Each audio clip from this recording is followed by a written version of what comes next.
Bonjour Florence. Bonjour. Alors, vous êtes avocat en droit de la propriété intellectuelle et des nouvelles technologies. Alors, la propriété intellectuelle, qu'est-ce que c'est? Alors la propriété intellectuelle, on a deux grosses branches. On a tout ce qui est d'abord le droit d'auteur et tout ce qui est propriété industrielle. Donc en fait, sur tout ce qui est droit d'auteur, on va retrouver toutes les œuvres graphiques par exemple, les œuvres littéraires, tout ce qui est logiciel, les œuvres architecturales. Donc ça recoupe beaucoup tout ce qui est création en fait. Et de l'autre côté, tout ce qui est propriété industrielle. Donc on est plutôt sur tout ce qui est droit des marques, brevets. Et puis en plus, on a des œuvres qui sont des œuvres, par exemple tout ce qui est audiovisuel, etc. Donc là, on est en périphérie, dans le droit d'auteur, mais un peu en périphérie. Alors, le droit d'auteur, oui, alors on est auteur, dès qu'on fait quelque chose, on est auteur. Et bien oui, c'est la Ouais. spécificité en droit français, c'est qu'à partir du moment où vous avez créé quelque chose, vous allez être auteur. Et pour être protégé, en fait, il faut par contre que cette œuvre soit originale. Donc on parle d'originalité notamment quand l'œuvre a l'empreinte de la personnalité de l'auteur. C'est un des critères de la jurisprudence. Et le fait même d'avoir créé, en fait, vous donne des droits sans avoir besoin de faire un dépôt quelconque. Est-ce Alors, qu'une idée est protégeable? non, alors c'est ça. Alors, tout ce qui est idée n'est pas protégeable. On dit que les idées sont de libre parcours, en fait. Donc, il faut qu'il y ait quand même que ça soit conceptualisé. On parle de concept, et à partir du moment où on a quelque chose qui est suffisamment formalisé, on va pouvoir en fait faire un dépôt, alors même parfois que l'œuvre n'est pas achevée. Donc, quel que soit le degré d'avancement de l'œuvre, elle va pouvoir être protégée. Et alors, elle est protégée, vous dites dépôt, ça se passe comment, un dépôt, le dépôt d'une œuvre? Alors, il faut voir deux choses. Quand on est vraiment dans du droit d'auteur avec de l'originalité, donc il n'y a pas de dépôt à avoir, donc on devient auteur et l'œuvre est protégée en tant que telle, ce qui est très différent par rapport à la propriété industrielle par exemple, et tout ce qui est droit des marques, où là pour le coup, pour être protégé, on est obligé de faire un dépôt à l'INPI, donc l'Institut national de la propriété industrielle, et on va avoir une protection, en tout cas par exemple pour les marques, qui va être de 10 ans, mais dans certaines classes, en fait, dans les classes dans lesquelles Ah on oui, a choisi en fait, de faire protéger sa marque. d'accord, très bien. Donc on va parler des créateurs d'entreprises, en fait. Quand on a une entreprise, on crée son entreprise. Est-ce qu'on doit faire attention dès le départ?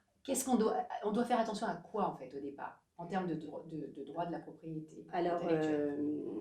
en dehors de la création de l'entreprise en tant que telle, où c'est plutôt des confrères qui sont en droit des sociétés qui s'en occupent, sur tous les aspects propriété intellectuelle, il faut dès le départ essayer alors, de faire peut-être des dépôts probatoires, donc pour montrer qu'à un instant précis, en fait, on avait déjà créé quelque chose. Et donc là, on va pouvoir par exemple faire des dépôts, ce qu'on appelle ISOLO, à l'Institut national de la propriété industrielle. Et puis après, c'est surtout dans la manière de présenter, par exemple, son projet à des tiers, à des futurs partenaires. Il va falloir faire attention à avoir, par exemple, des accords de confidentialité qui vont être mis en place pour éviter justement qu'il y ait une divulgation et surtout qu'on se fasse prendre tout ça. Et puis, il va falloir organiser aussi tout ce qui est protection, notamment si on fait appel, je pense en matière de logiciel, à des prestataires pour faire des développements informatiques, lorsque on fait appel à des graphistes pour faire des logos, etc. Il va falloir, dans le contrat de prestation avec ces intervenants extérieurs, prévoir une clause de cession des droits de propriété industrielle, enfin industrielle ou intellectuelle, en fonction, qui sont des clauses en fait qui sont très formalisées puisqu'il faut bien prévoir les droits qui sont cédés, donc les lister, le domaine dans lequel il est cédé, le périmètre géographique, etc. Pour éviter en fait surtout des revendications futures, parce que en fait c'est le cœur de l'activité voilà, de la nouvelle société. Donc si au départ on a mal cadré tout ça, et ben en fait la société elle n'aura pas grand chose au bout du compte. C'est ça. Et alors, il est quand même préférable de venir voir son avocat pour ça. Parce qu'on peut se débrouiller aujourd'hui, on voit plein de choses, Oui. on peut tout faire en ligne. Finalement, voilà, on dépose un brevet. Enfin, bon, le brevet, c'est quand même un peu compliqué, mais bon, la marque, ça paraît assez. Quel est est-ce qu'il est vraiment, vous allez me dire oui, mais est-ce qu'il est vraiment utile de venir voir son avocat? Ou est-ce qu'on peut se dire on va faire des économies? Alors, c'est vrai qu'en tant qu'avocat, nous, on a une expérience dans le domaine, avec quand même pas mal d'années de recul sur ces activités. On a, enfin, je pense qu'il vaut mieux aller voir un avocat, d'autant plus qu'avec l'avocat, ça nous permet vraiment de couvrir tous les domaines de protection, parce qu'on n'a pas que la partie droit des marques, on a beaucoup de choses à mettre en place, et il faut le faire dès le départ. En dehors de la marque, par exemple des recherches d'antériorité qui peuvent être faites par rapport à des marques qui sont déjà enregistrées, donc là il pourrait avoir un risque à déposer tout seul. L'avocat va vraiment avoir une plus-value, même sur les classes qui sont choisies par rapport au domaine d'activité, par rapport peut-être aux futures activités qu'aura la société. On essaye toujours d'être dans l'anticipation en fait. Et puis c'est surtout, ça permet à l'avocat de vous connaître dès le début et de vous suivre en fait tout le long de l'activité de l'entreprise, parce qu'une fois qu'on Voilà, j'allais poser la question, parce que la transition est bonne. Voilà. Une fois que l'activité en fait s'est développée, il y a tous les contrats en fait, ce qu'on appelle des contrats d'exploitation, qui vont permettre de valoriser en fait ce patrimoine. Donc on va avoir aussi bien des contrats de licence, donc ça peut être des licences de marque, on peut avoir des licences de logiciels, et puis l'avocat va aider à mettre en œuvre en fait tous ces contrats, et on va aller de la rédaction à tout ce qui est la négociation aussi contractuelle, qui est souvent assez importante. D'où l'intérêt en fait d'avoir un avocat qui suit l'activité. C'est une continuité en fait. Exactement. Et alors donc quand on arrive à la fin de l'entreprise, disons que voilà, si on souhaite céder son entreprise, est-ce que là il y a encore un enjeu en termes de propriété intellectuelle, peut-être avec les marques ou...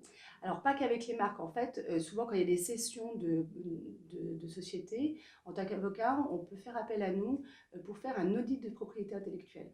Donc on va regarder tous les contrats en fait qui sont liés à la propriété intellectuelle. Donc ça peut être aussi bien donc à ce qui est lié aux marques. Donc on va vérifier où en sont les dépôts, s'il y a bien eu des renouvellements des marques dans les délais, etc. Mais aussi, par exemple, s'il y a eu du logiciel dans la société, on va aller vérifier tous les auteurs qui sont intervenus sur le logiciel, soit en tant que salariés, donc on va vérifier ce qui a été fait, soit s'il y a des prestataires externes, on va vérifier aussi si les contrats de cession ont bien tout prévu. Donc ça, on va faire un véritable audit. Et puis surtout, quand il y aura une cession de l'entreprise, il ne faudra pas oublier, en dehors de tout ce patrimoine qu'on connaît bien, le patrimoine qui est lié aux nouvelles technologies en fait. Et donc, qu'est-ce qui va se passer au niveau, par exemple, de la page Facebook qui a été créée, de tous les réseaux sociaux, du site internet. Il n'est pas oublié en fait de le prévoir dans le cadre de la cession. Donc, on travaille régulièrement en fait, donc avec des avocats en droit des sociétés, des confrères, des consoeurs, pour en fait les épauler sur ces aspects-là. On analyse absolument tous les risques et tous les enjeux en fait. D'accord, très bien, merci. Merci beaucoup Florence. Merci à vous.